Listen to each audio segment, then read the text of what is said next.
இந்த பேசிக்கிட்டு இருக்கிற இன்பிட்வீன் கேப்ல தெரியல, இந்த 10 கேமரால ஏதோ ஒரு கேமரா இருக்கலாம், அல்லது எங்கிட்டாவது இடையில இருந்திருக்கலாம். இப்ப தம்ப்நெயில் போட்டு வீடியோ போட்டிருக்காங்க. சீமானை கண்டித்து நடத்திய கூட்டத்தில் கூட்டம் இல்லாமல் கடுப்பாகிய சுபவி.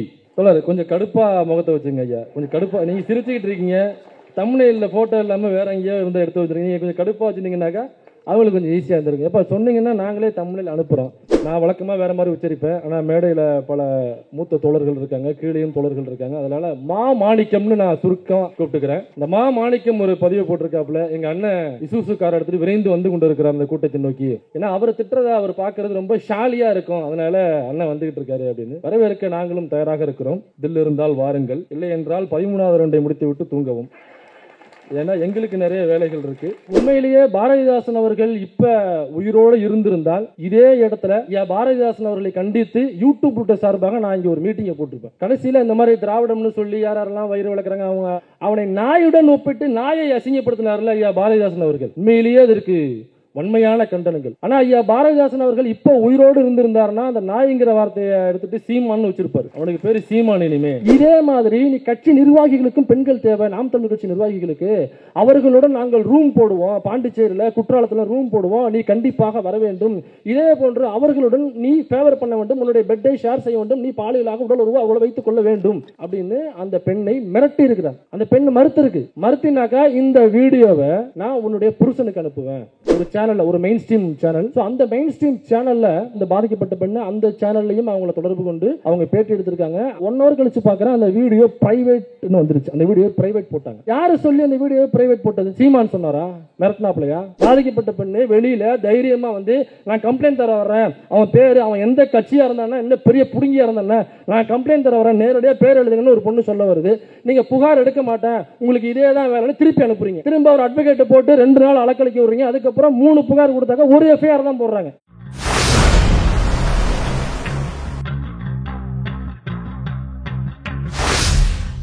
இந்த பேசிக்கிட்டு இருக்கிற இன்பிட்வீன் கேப்ல தெரியல, இந்த 10 கேமரால ஏதோ ஒரு கேமரா இருக்கலாம், அல்லது எங்கிட்டாவது இடையில இருந்திருக்கலாம். இப்ப தம்ப்நெயில் போட்டு வீடியோ போட்டிருக்காங்க. சீமானை கண்டித்து நடத்திய கூட்டத்தில் கூட்டம் இல்லாமல் கடுப்பாகிய சுபவி. சொல்றாரு, கொஞ்சம் கடுப்பா முகத்தை வச்சுங்க ஐயா, கொஞ்சம் கடுப்பா. நீங்க சிரிச்சுக்கிட்டு இருக்கீங்க, தம்ப்நெயில்ல போட்டோ இல்லாம வேற எங்கேயோ இருந்தா எடுத்து வச்சிருக்கீங்க. கொஞ்சம் கடுப்பா வச்சிருந்தீங்கன்னாக்கா அவங்களுக்கு கொஞ்சம் ஈஸியா இருந்திருக்கு. எப்ப சொன்னீங்கன்னா நாங்களே தம்ப்நெயில் அனுப்புறோம். உண்மையிலேயே கடுப்பு தான். என்னன்னா ரொம்ப கம்மியா பசுமன் பாண்டியன் பேசிட்டாருங்கிறது எனக்கு கடும் கோபம். அதுல இன்னொரு தம்ப்நெயில், சீமானை கண்டித்து ஆர்ப்பாட்டம், நேரில் சென்று பார்க்க சீமானே போகிறார், சீமானே விரைகிறார் அப்படின்னு. அதுல அந்த கட்சியில ஒருத்தன் இருப்பான், அவன் பேரை நான் வழக்கமா வேற மாதிரி உச்சரிப்பேன், ஆனா மேடையில பல மூத்த தோழர்கள் இருக்காங்க, கீழேயும் தோழர்கள் இருக்காங்க. அதனால மாணிக்கம் நான் சுருக்கம் கூப்பிட்டுக்கிறேன். இந்த மாணிக்கம் ஒரு பதிவை போட்டிருக்காப்புல, எங்க அண்ணன் இசூசு கார் எடுத்துட்டு விரைந்து வந்து கொண்டு இருக்கிறார் அந்த கூட்டத்தை நோக்கி. ஏன்னா அவர் திட்டுறதை அவர் பார்க்கறது ரொம்ப ஷாலியா இருக்கும், அதனால அண்ணன் வந்துகிட்டு இருக்காரு அப்படின்னு. வரவேற்க நாங்களும் தயாராக இருக்கிறோம். தில் இருந்தால் வாருங்கள்,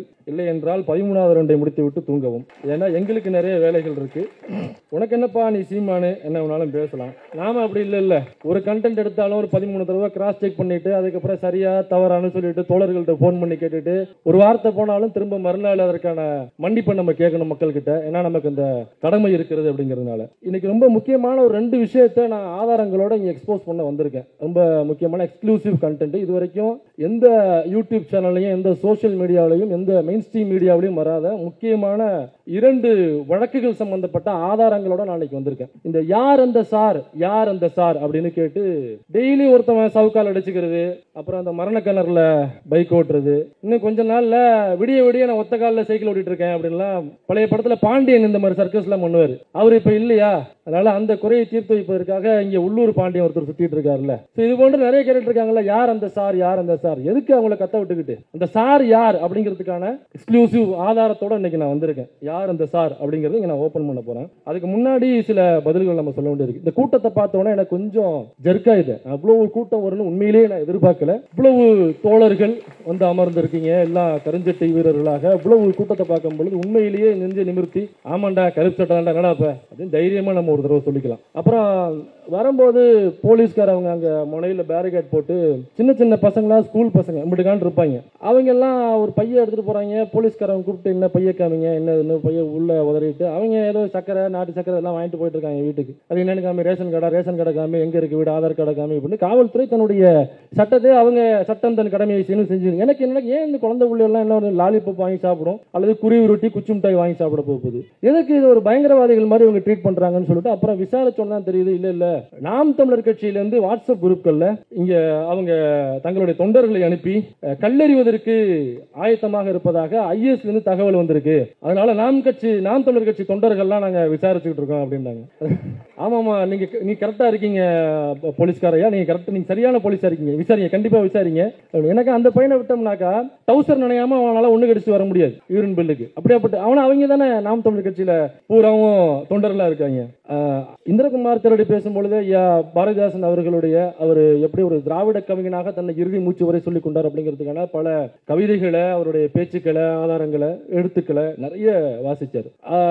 உண்மையிலேயே பாரதிதாசன் அவர்கள் இப்ப உயிரோடு இருந்திருந்தால் இதே இடத்துல பாரதிதாசன் அவர்களை கண்டித்து யூடியூப் சார்பாக நான் இங்க ஒரு மீட்டிங்கை போட்டிருப்பேன். யூடியூப் சார்பாக எல்லா தொடர்கள் அழைத்து ஐயா பாரதிதாசன் அவர்களுக்கு எதிராக இதே இடத்துல கண்டன உரை அப்படின்னு போட்டு ஐயா சுபவி அவர்களையும் நான் சிறப்புரையாற்றுவதற்காக வாருங்கள் சொல்லி அழைச்சிருப்பேன். ஏன்னா அதுல பெரிய கோவம் என்னன்னாக்கா ஐயா பாரதிதாசன் அவர்கள் மேல கடைசியில இந்த மாதிரி திராவிடம்னு சொல்லி யாரெல்லாம் வயிறு வளர்க்குறாங்க, அவங்க தமிழ் தாய்க்கு பிறந்திருக்கலாம், தமிழ் அப்பனுக்கு பிறந்திருக்கலாம், அல்லது திராவிட அப்பனுக்கு திராவிட தாய்க்கு இங்க பிறந்திருக்கலாம். இப்படியாக இருந்து தன்னுடைய வயிறை மட்டும் வளர்ப்பதற்காக ஒருவன் அதை பயன்படுத்தி கொண்டான் என்றால் அவனை நாயுடன் ஒப்பிட்டு நாயை அசிங்கப்படுத்தினார்ல ஐயா பாரதிதாசன் அவர்கள். உண்மையிலேயே அதற்கு வன்மையான கண்டனங்கள். ஆனா ஐயா பாரதிதாசன் அவர்கள் இப்போ உயிரோடு இருந்திருந்தாருன்னா அந்த நாய்ங்கிற வார்த்தையை எடுத்துட்டு சீமான்னு வச்சிருப்பாரு. அவனுக்கு பேரு சீமான் இனிமே அப்படின்னு மாத்திருப்பாரு. ஐயா அயோத்தாச பண்டிதர் அவர் நாங்களாம் திராவிடம் அப்படின்னு ஐயா அயோத்தாச பண்டிதரை பேசியிருக்காரு. அதன் பேர்ல ஒரு பேப்பரும் கூட நடத்திருக்காரு. அதனால திராவிடம்னு பேசுற எல்லாரையும் நீ மானாவரிக்கு வாயில வந்த மாதிரி போதையை போட்டு திட்டுவ அப்படின்னாக்கா ஐயா அயோத்தாச பண்டிதன் தான் பேசியிருக்காரு அப்படிங்கிறத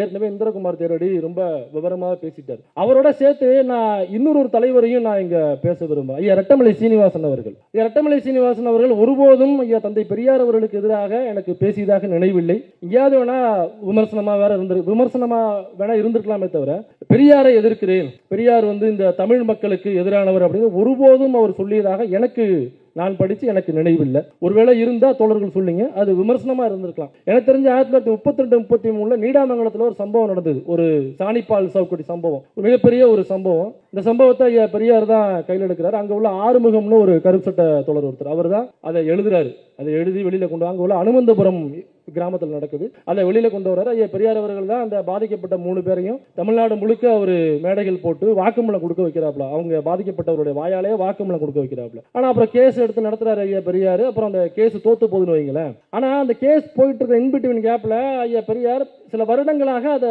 சுமந்துகிட்டே இருக்காரு தூக்கிட்டு. அப்ப அவருக்கு ஒரு பெரிய கோபம் ஏற்படுது, அயற்சி ஏற்படுது. அதாவது ஒரு பட்டியல் சமூகத்தை சார்ந்த 3 தோழர்கள் பாதிக்கப்பட்டிருக்காங்க, நம்ம இவ்வளவு தூரம் இந்த அமைப்பு போயிட்டு இருக்கு. ஆனா சட்டமன்றத்துக்குள்ள உட்கார்ந்து இருக்கிற பட்டியல் சமூகத்தை சார்ந்த தலைவர்கள் யாருமே பேச மாட்டேங்கிறாங்களே அப்படின்னு ஐயா MC ராஜா அவர்கள் மீதும் ஐயா ரெட்டமலை சீனிவாசன் அவர்கள் மீது கடும் கோபத்துல ஒரு மீட்டிங்லயும் பேசிடுறாப்ல. அதுக்கப்புறம் தான் ஐயா ரெட்டமலை சீனிவாசனுடைய பார்வைக்கு போய் பெரியார்கிட்ட என்ன ஏதுன்னு கேட்டு அப்புறம் பெரியார் என்ன ஏதுன்னு விளக்கி 3 பேர் சம்பந்தப்பட்டவங்களை அவர்கிட்டையும் பேச வச்சு அதுக்கப்புறமா ஐயா ரெட்டமலை சீனிவாசன் இன்னும் பல தலித் தலைவர்கள் சட்டமன்றத்தில் கேள்வி எழுப்பி அப்ப முதலமைச்சரா இருந்தது நம்ம ராஜகோபாலாச்சாரி தான் முதலமைச்சரா இருந்தது. சோ அப்ப ரெட்டமலை சீனிவாசன் அவர்கள் பெரியாருடன் எவ்வளவு இணக்கமாக இருந்திருக்கிறார் அப்படிங்கிறதுக்கான ஒரு எக்ஸாம்பிள் தான் நான் அதை சொல்ல விரும்புறேன். அப்ப நீ பெரியாரை ஆதரிக்கிற எல்லோரையும் நான் மானாவாரியா போதை போட்டு திட்டோம்னாக்கா ஐயா ரெட்டமலை சீனிவாசன் நீ போதை போட்டு திட்டு பாப்புவா, வா இங்கதான் இருப்பேன், ஏதோ கார்ல வர்றேன் பிளைன்ல வர்றேன் வர பேசிக்கிட்டு இருக்கேன், உனக்காக நாங்கள் இங்கேயே காத்திருக்கிறோம், நீ எப்போது வேணாலும் வரலாம். ஒரு ரஜினியை போய் பார்த்ததையும் சொன்னாங்க. இப்படிலாம் பேசிட்டு ரஜினி அரசியலுக்கு வந்தாக்க நான் தூக்கி போட்டு மிதிப்பேன். இனிமே அடிக்கிற அடியில இந்த விஜய கமலஹாசன் அடிக்கிற அடியில இனிமே எவனுக்குமே கட்சி ஆரம்பிக்கணுங்கிற ஆசை வரக்கூடாது. நீங்களோட எதிர்த்தாப்புல ஒரு பத்திரிகையாளர் கேள்வி கேட்டாப்புல, ஐயா விஜய் வந்தாலும் எவன் வந்தாலும் சரி அப்படின்ட்டு அடுத்த 2 வருஷத்துல கபால்னு விஜய் காலில் போய் விழுந்தவர் தான் நம்மளு. அப்ப ரஜினியை போய் பார்த்து சக தோழன் சங்கினாக்க சக நண்பன் அப்படின்னு பேசும்பொழுது தட்டி கொடுத்தாரு அப்படின்லாம் சொன்னாலுங்களா, அது ரஜினி தட்டி கொடுக்கல இந்திரகுமார், தடவி பார்த்தாரு. இருக்காப்புல சீமான. என்னடா இவன் நம்மளை விட நம்ம உருவாக்கின கேரக்டர் நம்மளையே ஓவர் டேக் பண்ணி போயிட்டு இருக்கு. குருமூர்த்தியை விட ஆவேசமா பார்ப்பனருடைய அடிமையாக ஒருத்தன் பேசிட்டு இருக்கான. இங்க இவன் ஆர்எஸ்எஸ்லயும் இவன் நேரடி உறுப்பினரா இல்ல, ஒருவேளை எதுவும் கருப்பு பாப்பானா இருப்பானோ அப்படின்னு ஒரு சந்தேகம். ஊர்ல எல்லாம் பாத்திருக்கீங்களா, கருப்பையர்னு சொல்லுவாங்க. எங்க ஊர்ல கருப்பையர்னு சொல்லுவாங்க. ஊர்ல கருப்பா தான் இருப்பாங்க ஐயர். இல்ல கருப்பையர் வீட்டுக்கு போயிட்டு இருந்தியா, கருப்பையர் வீட்டுக்கு போயிட்டு சொல்லுவாங்க. அந்த மாதிரி கருப்பையர் இருப்பான் சொல்லி லைட்டா தடவி பார்த்திருக்காரு. அவர் நூலு வெளியில போடல, உள்ள போட்டிருக்காருங்கிறது பாவம் அவருக்கு தெரியாது. யார் அந்த சார்? சரி, அது அண்ணா யூனிவர்சிட்டியில் நடந்த ஒரு சம்பவம். ஞானசேகரன் அப்படிங்கிற சம்பந்தப்பட்ட நபரை கைது பண்ணியாச்சு. பாவம் அவரும் அந்த பாசி படர்ந்த பாத்ரூம்ல போய் அவர் வலிக்கு விழுந்து பாதுகாப்பு அதிகாரிகள் அதுக்கப்புறம் காப்பாற்றி கொண்டு போய் ஹாஸ்பிட்டலில் சேர்த்து அவருடைய உயிரை காப்பாற்றிருக்காங்க. அங்கே உள்ள மருத்துவர்களும் கண்ணாடி கழட்டிட்டு நல்ல வேலை 2 நிமிஷத்துக்கு லேட்டாக கொண்டு வந்தீங்கன்னா அவ்வளோதான், காப்பாற்றிருக்கீங்க, இதற்காக அரசாங்கம் இவர்களுக்கு அவார்டு கொடுக்க வேண்டும், உயிரை காப்பாற்றிருக்கு அப்படின்னு எல்லாம் முடிஞ்சிருச்சு. சட்டமன்ற இதில் நீதிமன்றத்தையும் கொண்டு நிப்பாட்டியாச்சு, எஸ்ஐடி போட்டாச்சு, குண்டாஸ் போட்டாச்சு, அப்புறம் கஸ்டடியில் எடுக்கணும்னு சொல்லி கேட்டிருக்காங்க. எல்லாம் ப்ராப்பராக போயிட்டு இருக்கு. இதற்கு அப்புறமும் யார் அந்த சார், யார் அந்த சார், யார் அந்த சார் அப்படிங்கிறது டெய்லி யாரோ ஒருத்தர் கேட்டுக்கிட்டு இருக்காங்க. சரி, இன்னைக்கு இந்த யார் அந்த சார் அப்படிங்கிறத நம்ம பார்த்துருவோம். இதே சென்னை மடுவாங்கரையில ஒரு ஐடி ஆபீஸ் ஒருத்தர் போறாரு. அவருடைய பேர் சக்திவேல். வீடியோ பார்த்திருக்காரு தோழர். ஏன்னா இது பெருசா பேசப்படவே இல்லை. ஒரு மாணவி அண்ணா யூனிவர்சிட்டியில அவங்க பாலியலான விஷயத்துக்கு ஒருத்தன் முற்படுறான், அது ஒரு இஷ்யூ ஆகுது. கண்டிப்பாக பாதிக்கப்பட்ட பெண்ணின் பக்கம் தான் நம்ம நிற்கிறோம், அதுல எந்த மாற்று கருத்தும் இல்லை. அதுல இவங்களுக்கு என்னன்னாக்கா எப்படியாவது திமுக கூட கனெக்ட் பண்ணி இவங்களுடைய அரசியல் புத்தியது எப்படியாவது திமுக கூட கனெக்ட் பண்ணி ஞானசேகரன் அந்த சார் அப்படிங்கிறது யார் அந்த சார்னா ஏதோ ஒரு திமுக காரத்தை கொண்டு போய் நிப்பாட்டின்னு அப்படிங்கிறது. யோ, அந்த சாருங்கிறது ஒருத்தருமே இருக்காரா இல்லையாங்கிறது நமக்கு தெரியல, விசாரணை முடிஞ்சோன்னா வரும். ஒருவேளை அந்த சார் அப்படிங்கிறது ஒருவேளை திமுகவை சார்ந்தவராக இருந்தாலும் அவர்களுக்கு தண்டனை வாங்கி தர வேண்டும் என்பதில் நமக்கு துளியளவு மாற்றுக்கிறது கிடையாது. ஏ, நீ ஃபெயில் ஆயிட்ட, யார் அந்த சாருங்கிறது ஃபெயில் ஆகி நிற்கிற, நீ யாரா இருந்தாலும் உள்ள தூக்கி வைக்கணுங்கிறது எங்களுக்கு எந்த மாற்றுக்கிறதும் கிடையாது. திமுக காரனாக்க என்ன, உடனே அவர் கைது பண்ணாதீங்க, விட்டுருங்க, அவருக்கு சிவப்பு கம்பளம் போட்டு வரவேற்று அவர் அண்ணா யூனிவர்சிட்டியில் விட்டு இன்னும் 4 பெண்களை பாலியல் உறவு செய்வதற்கு போலீஸ் பாதுகாப்பு கொடுக்க வேண்டும் சொல்லிட்டு கருப்பு சட்டை போட்டு போய் நம்ம என்ன போராட்டமா பண்ண போறோம்? நாங்க என்ன பிஜேபி காரவங்களா? பாலியல் வன்கொடுமை செஞ்சவங்களுக்கு ஆதரவாக தேசிய கொடியை தூக்கிக்கிட்டு ஆர்ப்பாட்டம் பண்றதுக்கு நாங்க என்ன ஆர்எஸ்எஸ் காரனா பிஜேபி காரனா? நாங்க என்ன அந்த பூஜரமுக்குள்ள கேடி ராகவனுக்கு ஆதரவு கேட்டு அது தம்பி கேடி ராகவனுடைய அது அவருடைய உரிமை அப்படின்னு பேசுறதுக்கு இல்ல நாம அது இல்ல. அப்ப அந்த மடுவாங்கரையில ஐடி விங்னு ஒண்ணு, ஐடி கம்பெனின்னு ஒன்று போட்டு சக்திவேல் அப்படின்னு ஒரு நபர் நடத்துறாரு. இவர் நடத்தும் பொழுது அங்க பல பெண்களை வேலைக்கு எடுக்கிறாரு, ட்ரைனிங் கொடுக்கிறாரு. அந்த ஐடி ஆபீஸ்ல ஐடி கம்பெனி சம்பந்தமான ப்ராஜெக்ட்ஸ் ஒர்க் பண்றாரு. அது மட்டும் அங்க நடக்கல. அங்க வேற என்ன வேலைகள் நடந்ததுன்னா, நாம் தமிழர் கட்சியினுடைய ஐடி விங் சம்பந்தமான வேலைகளும் அதே ஆபீஸ்ல நடந்திருக்கு. இப்ப ஒரு கட்சி இருக்குனாக்கா ஒரே ஐடி விங் ஆபீஸ் வச்சிருக்க மாட்டாங்க, 2-3 ஐடி விங் ஆபீஸ் வச்சிருப்பாங்க. சில பொலிட்டிக்கல் ஸ்ட்ராட்டஜிஸ்ட் அவங்க விளக்கு எடுத்திருப்பாங்க. எப்படி 2-3 ஆபீஸ் போட்டு வேலை நடக்கும் இல்லைங்களா? அதே மாதிரி நாம் தமிழர் கட்சியினுடைய ஐடி விங் சம்பந்தப்பட்ட வேலைகள் அந்த மடுவாங்கரையில உள்ள அந்த சம்பந்தப்பட்ட சக்திவேலனுடைய ஆபீஸ்க்குள்ளேயும் ஐடி விங்கான வேற ஒண்ணும் இல்ல, வெட்டி ஒட்டி பரப்புறது, என்னுடைய போட்டோவை எடுத்துட்டு ஆபாசமாக சித்தரிப்பது, இங்க உட்கார்ந்து இருக்கிற தோழர்களுடைய போட்டோவையும் ஆபாசமா சித்தரிச்சு வருது இல்லைங்களா? அதெல்லாம் அந்த குடோன்ல தான் தயாரிச்சு வர்றது. ஐயா ஐபிஎஸ் ஆபீசர் வருண்குமார் அவர்கள் அவருடைய மனைவியை பற்றி ஆபாசமாக சித்தரிச்சு வந்த அந்த ட்விட்டர் போஸ்ட் இருக்கு பாத்தீங்களா, அந்த மாஃபிங் செய்யப்பட்ட போஸ்ட் எல்லாம் அது எல்லாமே அந்த குடோன்ல தான் தயாரிச்சு வந்திருக்கு. இதை சம்பந்தப்பட்ட அந்த பாதிக்கப்பட்ட பெண்களே சொல்றாங்க. எப்படி பாதிக்கப்பட்டாங்க அப்படின்னாக்கா, அங்க அவங்க வேலை செய்யும் பொழுது இவரு வழக்கமா அண்ணன் என்ன செய்வாப்புலையோ அதே மாதிரி இவரும் விஜயலட்சுமி நடிகை அவர்களை காலைல 8 மணிக்கு அவரை வச்சு அண்ணன் போதையை போட்டு எப்படி பாலியல் அத்துமீறல் பண்ணி அவங்கள பாலியல் வன்கொடுமை செய்தாரோ, 7 முறை கருக்கலைப்பு செய்தாரோ, நாம சொல்லல, இது எதுவுமே நம்மளுடைய ஸ்டேட்மெண்டே இல்ல, இது எல்லாமே டபுள் கோட் தான். எல்லாமே எங்க அக்கா விஜயலட்சுமி, பாதிக்கப்பட்ட விஜயலட்சுமி அவர்கள் டெய்லி வீடியோ போட்டு இருக்காங்க. சீமான் செருப்பு பிஞ்சிரு சீமான் அப்படின்னு யூடியூப் ஒருபோதும் வன்முறையை நாம் ஆதரிப்பதே இல்லை. இது அக்கா விஜயலட்சுமி அவர்கள் டெய்லி பேசிட்டு இருக்காங்க. அப்புறம் ஏதோ அரிசி சொல்றாங்க, ஜவ்வரிசியா, ஏதோ ஒன்று சீமான ஜவ்வரிசியா, ஏதோ ஒன்று பேவரிசியா, அது என்ன அரிசி? நமக்கு ஜவ்வரிசினா தெரியும், ஜவ்வரிசி பாயசம் சாப்பிட்டுருப்போம். ஏதோ பேவரிசி சொல்றாங்க, என்ன நமக்கு தெரியல, நமக்கு தமிழ் தெரியும், இங்கிலீஷ் தெரியும், அவ்வளவுதான், அதை தாண்டி நமக்கு தெரியாது. அது என்னன்னு டெய்லி அவங்க வீடியோ போட்டு இருக்காங்க. அதே வேளையில அந்த ஐடி விங்களுடைய அவர் என்ன பொறுப்புல இருக்கிறாருன்னா, அந்த சக்திவேலு ஐடி விங்ல, அதாவது நாம் தமிழர் கட்சியினுடைய ஐடி விங்கினுடைய மாநில செயலாளராக அவர் இருக்கிறார். அவருடைய போஸ்ட் சீமான் சம்பந்தப்பட்ட கண்டன ஆர்ப்பாட்டங்கள் போஸ்ட் அவருடைய போஸ்ட் தான் முதல்ல இருக்கு போட்டோ. இவர் அந்த வேலைக்கு எடுத்த பெண்கள் என்ன பண்றாருனாக்கா பாலியலாக சுரண்டுவது, அவங்கள ஒண்ணுமில்ல ஒரு சூவின்கம் கொடுக்குறாப்லையா. அந்த பெண்கள் தனிப்பட்ட முறையில் சண்டே அன்னைக்கு ஆபீஸ் வர வைக்கிறது. ரொம்ப கிளியரா சொல்றேன், சண்டே அன்னைக்கு ஆபீஸ் வர வச்சிருக்காப்லங்க. ஆபீஸ் வர வச்சு முக்கியமான வேலை, அது கண்டிப்பா நீங்க வந்தாதான் செய்ய முடியும், அது முக்கியமான கோடிங் அப்படின்லாம் சொல்லி வர வச்சிருக்காரு. ஆபீஸுக்கு போனாக்கா 3 நாம் தமிழர் கட்சியை சார்ந்த நிறுவன நிர்வாகிகள் 3 பேர் அந்த ரூம்குள்ள இருந்திருக்காங்க. இது எதுவுமே நான் சொல்லல, இது எல்லாமே ஆதாரம் இருக்கு. ஆதாரத்தோட தான் நான் இப்ப வந்திருக்கேன். பாதிக்கப்பட்ட அவங்க கொடுத்த வாக்குமூலம் 3 நாம் தமிழர் கட்சி நிர்வாகிகள் அங்க உள்ள உட்கார்ந்துருக்காங்க. வர வச்சு ஏதோ சூவின்கம் மாதிரி ஒன்று கொடுத்துருக்காப்புல. அந்த சூவின்கம் வாய்ஸ் ஃப்ரெஷ்னஸுக்கு கொஞ்சம் ஸ்மெல் வர்ற மாதிரி இருக்கு உங்க வாய், அவங்க கிட்ட பேசணும், அதனால கொஞ்சம் சூவின்கம் போட்டுக்கன்னு சொல்லிட்டு கொடுத்துருக்காங்க. இதை மென்னதுக்கு அப்புறம் அவங்களுக்கு கேர் ஆயிருக்கு, அவங்களுக்கு லைட்டா தலை சுத்துற மாதிரி வந்திருக்கு. அப்ப அதுல ஏதோ கலந்து கொடுத்துருக்காப்ல அப்படிங்கிறது பச்சை குழந்தைய கேட்டாலுமே அது சொல்லிடும். அப்ப இது நடந்ததுக்கு அப்புறம் அந்த 3 நாம் தமிழர் கட்சி நிர்வாகிகளை வைத்துக் கொண்டு அந்த பெண்ணை அந்த சூவின்கம் சாப்பிட்டதுக்கு அப்புறம் அந்த லைட்டான ஒரு மயக்கத்துல இருப்பாங்க இல்லைங்களா, அந்த நிலைமையில அவங்கள பாலியலாக சுரண்டி இருக்கான். பாலியலாக சுரண்டுறதுனா உங்களுக்கு புரியும் நினைக்கிறேன், இதுக்கு மேல நம்ம அதை ஓப்பனா சொல்ல முடியாது. ஸோ அது சொல்லி செய்யும் பொழுது அவங்கள வச்சுக்கிட்டே செஞ்சிருக்கான். அதை வீடியோவும் ரெக்கார்ட் பண்ணியிருக்காரு. வீடியோவை ரெக்கார்ட் பண்ணி அந்த வீடியோவை வச்சுக்கிட்டு அதுக்கப்புறம் ஒவ்வொரு முறையும் அவங்கள பாலியலாக சுரண்டுவது. அந்த ஒரு பெண்ணு மட்டும் இல்ல, 3 பெண்கள் மொத்தம் அதுல பாதிக்கப்பட்ட பெண்கள் கம்ப்ளைண்ட் தர்றதுக்காக முன் வந்தது 3 பெண்கள். ஆனா அந்த ஆபீஸ்ல வேலை பார்த்தா 60 பெண்கள். அப்ப எத்தனை பெண்கள் பாதிக்கப்பட்டிருப்பாங்க? தைரியமா 3 பெண்கள் கம்ப்ளைண்ட் பண்ண வெளில வந்தவங்க. நான் சொல்றது அந்த பாதிக்கப்பட்ட பெண்கள் சொல்றாங்க, எங்களை மாதிரியே உள்ளே நிறைய பெண்கள் பாதிக்கப்பட்டிருக்காங்க. சரிங்க, நாம் தமிழர் கட்சியில ஒரு ஐடி விங்ல மாநில செயலாளராக இருக்காரு, அதுக்காக அந்த கட்சியே அப்படின்னு சொல்லிட முடியுமா அப்படின்னு ஒரு கேள்வி வரும். நம்ம பகுத்தறிவாளர்கள் அந்த கேள்வி கேட்போம்ல, அதை மட்டும் வச்சுக்கிட்டு நான் நாம் தமிழர் கட்சி குற்றம் சுமத்தல, ஒரு தனிநபருடைய தவறுன்னு சொல்ல வரல. அந்த நிர்வாகிகள் உள்ள இருந்தாங்களே அதையும் வச்சுக்கிட்டு அதை அந்த பாயிண்ட்டை வச்சு நான் அதை பேசல.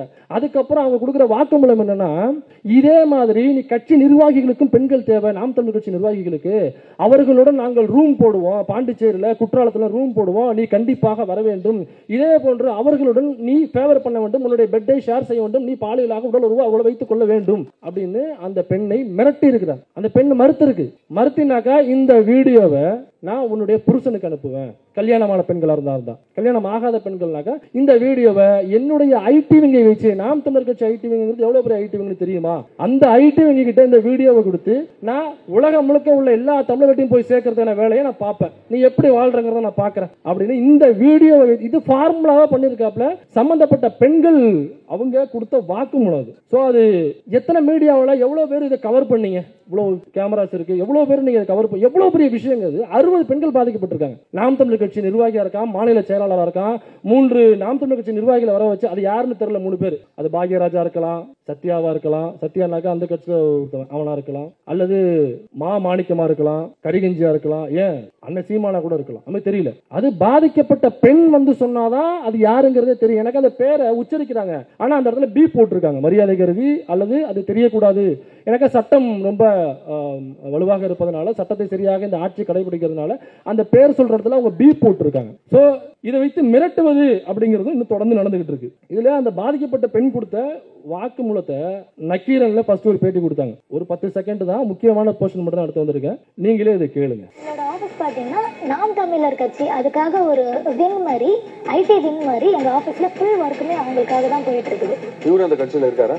அவங்க இருக்காங்க. என்கிட்ட என்ன சொன்னாங்கன்னா, கட்சியிலேயே நிறைய பேருக்கு வந்து பொண்ணுங்க தேவைப்படுது, அங்கேயும் ஒன்று நான் அனுப்புறேன். அவரு சீண்டல விடையும் அடுத்தவங்களுக்கு அனுப்புறதுல சொல்லும்போது எனக்கு பெரிய நெட்வொர்க் இருக்கிற மாதிரி தெரிஞ்சது. பாண்டிச்சேரி, குற்றாலம் போகலாம், எங்கே வேணால் நம்ம போகலாம், கட்சி ஆளுங்களுக்கும் தேவைப்படும், நீ கோஆப்ரேட் பண்ணணும், இதெல்லாம் நீ பண்ணினா உன்னை இன்னும் நல்ல பொசிஷனுக்கு பிஸ்னஸ் டெவலப்மெண்ட் அசோசியேட் ஆக்குவேன். ஸோ இதில் நல்லா கவனிச்சுன்னா அவங்க சொல்கிற வாக்குமூலம் நக்கீரன்ல அவங்க பேட்டியாக கொடுத்துருக்காங்க. அதில் நீ ஃபேவர் பண்ணினா உன்னை கட்சிக்குள்ள முக்கிய பொறுப்புகளை நான் நகர்த்துறேன், ஏற்கனவே பல பெண்களை நான் அப்படி தான் இங்கே ஒர்க் பண்ணவங்கள இதே மாதிரி நான் பயன்படுத்தி அவங்கள முக்கிய பொறுப்பாளர்களை நகர்த்தியிருக்கேன் அப்படின்னு சொல்லியிருக்காப்புல. இப்போ இது இந்த பெண்களை மட்டும் அசிங்கப்படுத்துறது இல்லை, அந்த கட்சிக்குள்ள உள்ள பெண் நிர்வாகிகள் அனைவரையும் அப்போ அதை அக்யூஸ் பண்ணுற ஒரு ஸ்டேட்மெண்ட். அப்போ அந்த சம்மந்தப்பட்ட பெண்கள் வந்து சொன்னாங்க நமக்கு தெரியும் கட்சிக்குள்ளேயும் தான் நடக்குது, இந்த மாணிக்கு அந்த வேலையை தான் பண்ணுறான், அல்லது கரிகஞ்சி இந்த வேலையை தான் பண்ணுறான், அல்லது சீமான் இந்த வேலை தான் பண்றாருன்னு உள்ள சம்பந்தப்பட்ட நபர்கள் வந்து சொன்னாதான் நமக்கு தெரியும். இதை விட இது யாரையுமே ஏன் பெருசா பேசவே இல்லை அப்படின்னு அப்புறம் இது நான் எடுத்து இப்போ பேசுறேன். அதுக்கப்புறம் ஒரு சேனல்ல, ஒரு மெயின் ஸ்ட்ரீம் சேனல், ஸோ அந்த மெயின் ஸ்ட்ரீம் சேனல்ல நேத்துல இன்னைக்கு காலையில தான் நான் அதை கவனிக்கிறேன். அன்னைக்கு காலையில தான் அது ஸ்டோரியா அந்த பாதிக்கப்பட்ட பெண்ணு அந்த சேனல்லையும் அவங்கள தொடர்பு கொண்டு அவங்க பேட்டி எடுத்திருக்காங்க, அந்த சேனல்லையும் அவங்க பேசியிருக்காங்க, இதே ஸ்டேட்மெண்ட் அப்படியே ஸ்டேட்மெண்ட்டா கால் ரெக்கார்ட்லாம் கொடுத்துருக்காங்க. கொடுத்ததுக்கு அப்புறம் இது ஏர்ல வருது. ஏர்ல வந்ததுக்கு அப்புறம் நான் டவுன்லோட் பண்ணி வச்சுக்கிட்டேன் சேஃப்டியா. டவுன்லோட் பண்ணி வச்சுக்கிட்டதுக்கு அப்புறம் 1 hour கழிச்சு பார்க்குறேன் அந்த வீடியோ பிரைவேட்னு வந்துருச்சு. அந்த வீடியோ பிரைவேட் போட்டாங்க. ஏன் அந்த வீடியோ பிரைவேட் போடணும்? இவ்வளோ பெரிய விஷயத்தை நீங்க வெளில கொண்டு வந்திருக்கீங்க. ஒரு மெயின் ஸ்ட்ரீம் மீடியா நக்கீரன் அப்படிங்கிறது ஒரு யூடியூப் சேனல் வச்சுங்க. அதுல அது வந்திருக்கு. அதுல எத்தனை பேர்? ஒரு 30,000 பேர் நம்ம பார்த்துருக்காங்க. ஆனா மெயின் ஸ்ட்ரீம் மீடியாவில் வரும்பொழுது பல லட்சம் மக்கள் கிட்ட போய் சேரும்ல அது. அப்ப அது ஏர்ல வந்ததுக்கு அப்புறம் அது பிரைவேட் ஆயிருக்குனாக்கா யாரு சொல்லி அந்த வீடியோ பிரைவேட் போட்டது? சீமான் சொன்னாரா? மிரட்டினாப்லையா? ஏன்னாக்கா இதை ஏன் மிரட்டினாப்லையான்னு நான் கேட்கறேன்னா, அதே வீடியோவில் அவங்க சொல்றாங்க, எனக்கு கொலை மிரட்டல்கள் வருகிறது இந்த கம்ப்ளைண்ட் கொடுத்ததுக்கு அப்புறம், இதை நான் பேட்டி கொடுத்ததுக்கு அப்புறம் எனக்கு நிறைய கொலை மிரட்டல்கள் வந்துச்சு அப்படின்னு அவங்க சொல்றாங்க. அப்ப மெயின் ஸ்ட்ரீம் மீடியாவுக்கு சீமான் போன் பண்ணி மிரட்டி இந்த வீடியோவை பிரைவேட் போட சொன்னாரா? ஒரு முக்கியமான ஸ்டேட்மெண்ட் இல்லையா அது? இது யார் கேள்வி கேட்கிறது? ஒரு பெண்ணு பாதிக்கப்பட்டாங்க, அதுக்காக யார் அந்த சார் அப்படிங்கிற அந்த கேள்வி வருதுன்னா 60 பெண்கள் பாதிக்கப்பட்டிருக்காங்களே, அப்ப யார் அந்த சார்கள்? இங்க நேரடியா இருக்கு. அதுல திமுக காரா இருக்கானா, அல்லது ஆளுநர் RN ரவி தான் அந்த சாரா, அல்லது சீமான் தான் அந்த சாராங்கிறது நமக்கு தெரியல. நான் கொஸ்டினா தான் வைக்கிறேன். அது பாதிக்கப்பட்ட பெண்ணோ அல்லது அந்த ஞானசேகரனோ வாய் திறந்தாலும் நமக்கு தெரியும். ஆனா இங்க இந்த பெண் நேரடியா வாக்குமூலம் கொடுக்குறாங்க. அந்த சார் இந்த கட்சியில இருக்காரு, அவருடைய பேர் இதுன்னு அவங்க குறிப்பிட்டிருக்காங்க. அதுல யார் அந்த சார்னு அவங்க பேட்டியில சொல்லியிருக்காங்க. அங்க பீப் போட்டிருக்காங்க, அவ்வளவுதான். அப்ப கொடுத்த கம்ப்ளைண்ட்ல யாருன்னு சொல்லியிருப்பாங்கல்ல, அந்த போலீஸ்ல யாருன்னு சொல்லியிருப்பாங்கல்ல, அந்த நாம் தமிழர் கட்சி நிர்வாகி யாருன்னு சொல்லியிருப்பாங்கல்ல, இவன் இல்லாம அந்த நிர்வாகி யாருன்னு சொல்லியிருப்பாங்கல்ல, யாருடன் பெட்டை ஷேர் பண்ண சொல்லியிருப்பாங்கன்னு சொல்லியிருப்பாங்கல்ல. அப்ப ஏன் இந்த காவல்துறை ஒரே ஒரு கைது மட்டும் தான் நடந்திருக்கு? அந்த அந்த இவர சக்திவேலுங்கிற CEO இருக்கான் பாத்தீங்களா, அவனை மட்டும் தான் கைது பண்ணிருக்காங்களே தவிர இந்த நாம் தமிழர் கட்சிக்குள்ளேயே அதை கொண்டு போகல இந்த காவல்துறை. அப்ப காவல்துறை நம்ம கேள்வி எழுப்புறோம். காவல்துறை அதிகாரிகள் நிறைய பேர் வந்திருக்காங்க, இங்க நிறைய கேமரா வந்திருக்கு. இது கண்டிப்பா போய் சேருங்க. எனக்கு இது நம்ம CM பார்த்து சொல்ற இடத்துல நம்ம இல்ல, டெபுட்டி CM நேரா பார்த்து சொல்ற இடத்துல நம்ம இல்ல, ஒரு கமிஷனரா, ஜாயின்ட் கமிஷனரா அல்லது SP DSP இவங்களை பார்த்து பேசுற இடத்துல நாம இல்ல. நாம ஆஃப்டர் ஆல் ஒரு யூடியூபர். நம்மளால என்ன முடியுமோ அந்த வேலையை எனக்கு அந்த கடமை இருக்குன்னு உணர்ந்து நான் செஞ்சுக்கிட்டு இருக்கேன். ஏன்னா என்னுடைய பெயர் மைனர் பிடெக். இந்த பிடெக்னு இருக்கு பாத்தீங்களா, இது என் தலைமுறையில 2009 தான் எனக்கு இந்த பேருக்கு பின்னாடி பிடெக்ன்ற வார்த்தை எனக்கு கிடைச்சிச்சு. இந்த வார்த்தை என்னுடைய பேருக்கு பின்னாடி வந்து சேர்றதுக்குள்ள 2009 வருடங்கள் ஆயிருக்கு. எனக்கு என் பேருக்கு பின்னாடி இந்த படிப்பு வந்து சேர்றதுக்கு முதல் தலைமுறை பட்டதாரியா என் வீட்டுல இருந்து நான் வந்து நிக்கிறேன். அப்ப எனக்கு அந்த கடமை இருக்கிறதா நான் உணர்றேன். After all YouTuber. உனக்கு டிஐஜியே வந்து after all DIG, IPS officer, நீ ஆஃப்டர் ஆல் IPS ஆபீசர், நீ சட்டையை கழட்டி வச்சுட்டு வாம்ப. ஏன் அயன் பண்ணி தர போறியா? இல்ல கேக்குறேன், அயன் பண்ணி தர போற? சட்டையை கழட்டி வச்சுட்டு வா, சட்டையை கழட்டி வச்சுட்டு வா, சட்டையை கழட்டி. வீரலட்சுமின்னு ஒரு அக்கா இருக்கும், அவங்க வீட்டுக்காரட்டு இதே மாதிரி எங்க அண்ணா ஒரு தடவை பிரஸ் மீட்ல சட்டையை கழட்டிட்டு வா, சட்டையை, அந்த ஆளு சட்டையெல்லாம் கழட்டி வச்சுட்டு அவர் பாக்ஸிங்ல ஓட நிக்கிறாப்ல. இதான் கிரவுண்டு, ரிங்கு போட்டாச்சு, சட்டையை கழட்டிட்டேன், வேற என்னத்தை கழட்டணும்னு சொல்லி நான் தயாரா இருக்கேன். ஆனா ஒரே ஒரு கண்டிஷன், நான் சீமானோட 2 கையில சண்டை போட மாட்டேன். அது எனக்கு பெரிய அசிங்கம். ஒரு கையை கட்டிட்டு ஒரு கையில தான் சண்டை போடுவேன். இஃப் யூ ஹேவ் கட்ஸ், நான் சொன்னது guts, if you have guts வாங்க அப்படின்னு ஒரு டேரிங்கா போட்டு நின்னாப்ல. அதுக்கப்புறம் மறுநாள் கேட்கும் பொழுது இது அவங்க கூப்பிடுறாங்கிறதுக்காக நம்ம போயிட முடியுமா அப்படின்னு கேட்டா, கூப்பிட்டது நீ, அவரு டேரிங்கா வந்து நின்றாப்ல, அவங்க கூப்பிட்டாந்துக்காக வர முடியுமான்னு மூக்க நோண்டிட்டு இருக்கு.